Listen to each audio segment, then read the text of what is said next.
Good morning বন্ধুরা, সবাই কেমন আছো? আমি আমার আরেকটা ব্লগ নিয়ে তোমাদের সামনে চলে এসেছি। দেখো আমার মুখে যেন কী সব বেরিয়েছে, কে জানে, গরমের জন্যই হবে হয়তো। এই দেখো উচ্ছে গাছটা কত বড় হয়ে গেছে। আর এটা হচ্ছে ড্রাগন ফ্রুট গাছ। আমাদের বাড়িতে ড্রাগন ফ্রুট এনেছিল, তো সেটা পচে গিয়েছিল। তা আমি সেই পচা ড্রাগন ফ্রুটটা আমি মাটিতে ফেলে দিয়েছিলাম, মানে এই টবটায়। তো কতগুলো গাছ বেরিয়েছে। আর এটা কি একটা পাতাবাহার গাছ, আমি ঠিক নামটা জানি না, তোমরা যদি জেনে থাকো তো কমেন্টে অবশ্যই জানিও। 4-5 দিন আগে আমি তরমুজের বীজগুলো এর ভেতরে ফেলেছিলাম। এখানে তরকারির খোসাও ফেলি, যাতে পরে আমি মাটির সাথে মিশিয়ে যদি কোনো গাছ লাগে তার মধ্যে ইউজ করতে পারি। তো দেখো সেখানে তরমুজের গাছও বেরিয়ে গেছে। এবার আমি যাচ্ছি চিকেন কিনতে, তো চলো চিকেন কিনে নিয়ে আসি। চিকেন নিয়ে চলে এসেছি, চিকেনটাকে ভালো করে ধুয়ে নিয়েছি। এবার বিনা তেলে আমি কিভাবে চিকেন রান্না করি সেটা আজকে তোমাদেরকে দেখাবো।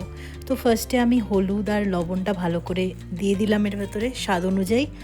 আর পেঁয়াজটা কেটে নিচ্ছি, পেঁয়াজটা একটু স্লাইস করে কেটে নেব।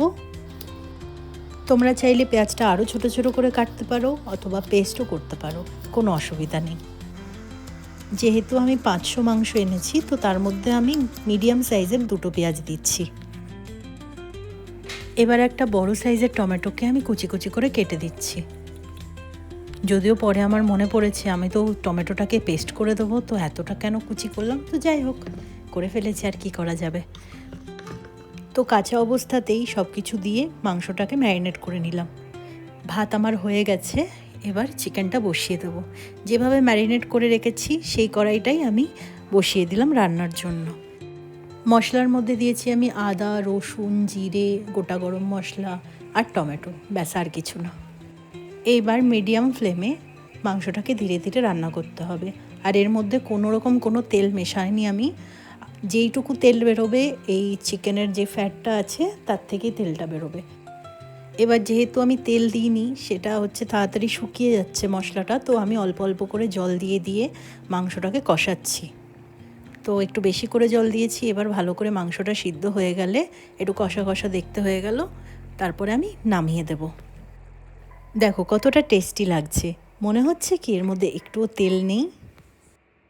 তোমরাও এইভাবে বাড়িতে বানিয়ে আমাকে অবশ্যই জানাবে কেমন লাগলো। এই দেখো এই ঘোড়াটা দাঁড়িয়ে দাঁড়িয়ে ঘুমাচ্ছে, দেখেছো কিভাবে দাঁড়িয়ে দাঁড়িয়ে ঘুমাচ্ছে?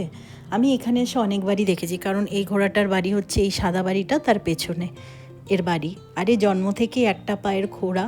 তো এইভাবেই ও দিনের বেলা ঘুরে বেড়ায় আর বিকেল হলে বাড়ি চলে যায়। আর যখন ঘুম পায় গাছের নিচে ছায়া দাঁড়িয়ে দাঁড়িয়ে ঘুমায়, ঘুম ভেঙে গেলে আবার ঘাস খেয়ে বাড়ি চলে যায়।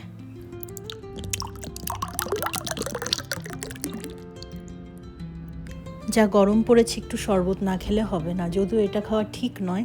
আমি ধীরে ধীরে বন্ধ করে দেবো। আমি বলেছি না আমি নিজেকেও চেঞ্জ করব, তো আজকেই লাস্ট খেলাম, এরপরে আর খাবো না, প্রমিস করছি তোমাদেরকে, ঠিক আছে? এ দেখো কথা বলতে বলতে আমি আমার ড্রিঙ্কটাও শেষ করে দিয়েছি। তো আজকের ব্লগ কেমন লাগলো অবশ্যই জানিও। দেখা হচ্ছে পরের ভিডিওতে। টাটা।